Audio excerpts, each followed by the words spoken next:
cette vidéo, nous allons apprendre à modéliser une situation par une croissance exponentielle. Et la situation que l'on va étudier est la suivante.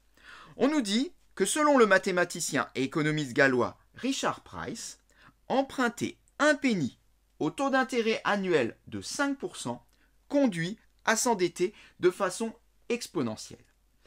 Alors on va supposer qu'au 1er janvier 2019, on a un État qui emprunte 1000 € à ce taux.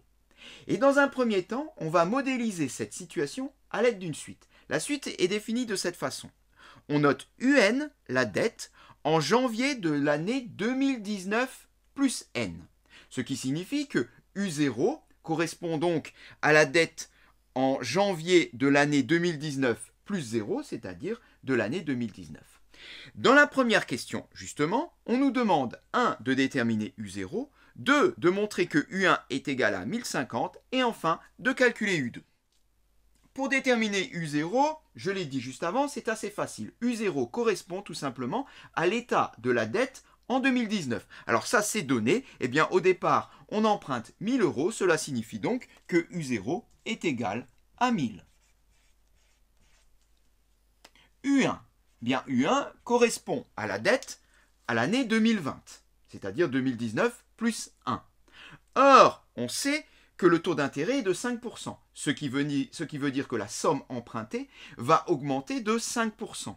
Or, augmenter de 5% un nombre revient à le multiplier par 1,05. On peut donc écrire que U1, c'est U0 multiplié par 1,05. C'est-à-dire 1000 multiplié par 1,05, soit 1050. Poursuivons avec U2. Eh bien, partant de U1, la dette augmente à nouveau de 5%. On va à nouveau multiplier par 1,05. On fait donc 1050 multiplié par 1,05 et on trouve 1102,50. Ceci signifie donc qu'à l'année 2019 plus 2, c'est-à-dire à l'année 2021, eh bien, la dette est de 1102,50 €.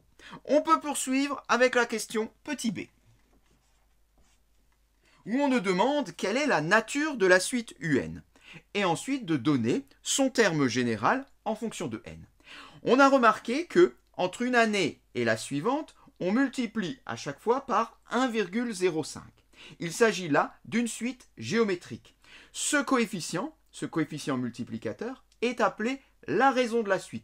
On a donc là, ici, défini une suite géométrique de raison 1,05. Et on peut également donner son premier terme. Son premier terme, c'est U0. U0 vaut 1000, donc de premier terme, 1000. Eh bien, sachant ceci, on va pouvoir exprimer UN en fonction de n. Parce qu'on sait que de façon générale, une suite géométrique s'écrit UN égale U0 multiplié par Q puissance n, avec U0 le premier terme et Q sa raison. Il suffit de remplacer. U0 vaut 1000, cela fera donc 1000, multiplié par Q vaut 1,05, 1,05 puissance n. Et dans la question C, on nous demande de représenter par un nuage de points les termes de la suite. Pour cela, il suffit de faire un graphique avec deux axes. Le premier axe, l'axe des abscisses, on va y faire figurer les rangs de notre suite. Et sur l'axe des ordonnées, on va y faire figurer les valeurs des termes correspondants. C'est pour cela qu'on voit sur ce graphique, au niveau de l'abscisse 0, on peut lire le point d'ordonnée 1000. C'est normal puisque U0 est égal à 1000. En abscisse 1, on peut lire le point d'ordonnée 1050, vu que pour U1, on a 1050. Et on poursuit de la même manière avec U2 qui vaut 1102,5. Pour construire tout le nuage de points, il va falloir poursuivre sur les premiers termes et donc calculer U3, U4, U5, U6. Les résultats ont donc été représentés dans ce repère. On poursuit la deuxième partie. Et maintenant, on va modéliser notre problème à l'aide d'une fonction. De la façon suivante. On admet que le nuage de points, celui qu'on a obtenu tout à l'heure, se situe sur la représentation graphique d'une fonction f, qui est définie par f de t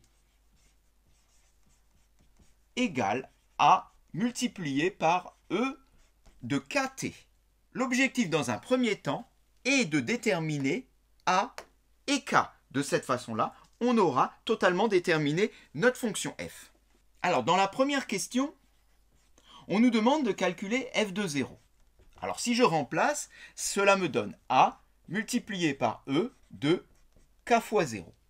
Mais K fois 0, ça donne 0, et E de 0, on sait que c'est égal à 1. Autrement dit, f de 0 est égal à A fois 1, et donc égal à A tout court. Mais on a dit tout à l'heure que le nuage de points se situe sur la courbe, ce qui signifie que dès qu'on va prendre une valeur entière pour x, comme c'est le cas ici, eh bien je retrouve la valeur donnée par la suite. Autrement dit, f de 0, c'est pareil que u de 0. Mais u de 0 on connaît, c'est le premier terme de la suite un, et c'est égal à 1000. Eh bien f de 0 est égal à a, f de 0 est égal à 1000, on peut donc en déduire que a est égal à 1000. Alors poursuivons maintenant dans l'idée de déterminer k. On nous demande dans la question B, à l'aide de la représentation graphique de la fonction e de x, de donner une valeur approchée à 10 puissance moins 5 de k. Alors, essayons de comprendre en quoi la représentation graphique de la fonction e de x va nous aider. Pour cela, il faut déjà se rappeler comment on écrit la suite un. Un, on a dit tout à l'heure, était égal à 1000 multiplié par 1,05 puissance n. Comment écrit-on maintenant la fonction f? Bien, la fonction f s'écrit f de t égale à 1000, puisque je connais la valeur de a, qui est 1000, multiplié par e de kt.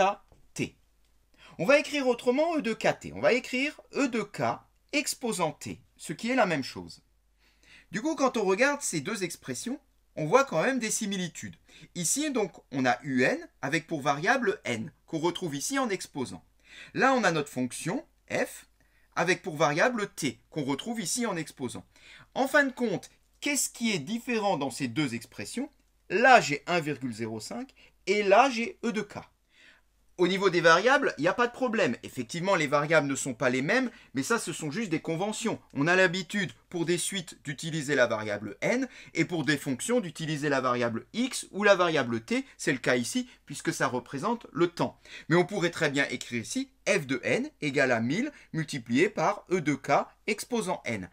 En tout cas, on constate que e de k doit être égal à 1,05. Et cela va nous permettre de résoudre graphiquement une petite équation qui est l'équation e de k égale 1,05 pour que ces deux expressions soient égales au moins pour les valeurs entières. On cherche donc k tel que e de k égale 1,05. Et pour répondre à cette question, on ne va pas le faire algébriquement, on va utiliser la calculatrice ou un logiciel comme c'est indiqué dans l'énoncé. Et on va être amené à tracer la fonction exponentielle, la fonction e de x. Et une fois la fonction e de x tracée, on va pouvoir résoudre de façon approchée e de x égale 1,05, c'est-à-dire la recherche de notre cas. Et bien là, il suffit juste de récupérer un antécédent de 1,05 par e de x. Et ceci s'obtient de façon graphique. On trouve x environ égal à 0,04879. Mais ce x, c'est en réalité notre k. Du coup, on obtient la valeur de k, soit k environ égal à 0,04879. Et on peut ainsi en déduire une expression de f. F de t sera égal à 1000 multiplié par e de 0,04879 t. Eh bien, on peut maintenant répondre à la dernière question. Alors, il y aurait deux façons de le faire, soit de façon calculatoire, soit de façon graphique. On va voir rapidement les deux. En juin 2023, eh bien, cela correspond donc à 4,5 années. En janvier 2023, on serait à 4 années, donc 2019 plus 4. Vu que c'est en juin, donc il y a encore une demi-année, 4,5 années. On a donc la possibilité de lire graphiquement une valeur approchée, c'est-à-dire au point d'abscisse 4,5, on regarde l'ordonnée qui correspond, c'est-à-dire la valeur de f de 4,5, et on peut lire quelque chose assez proche de 1250 €.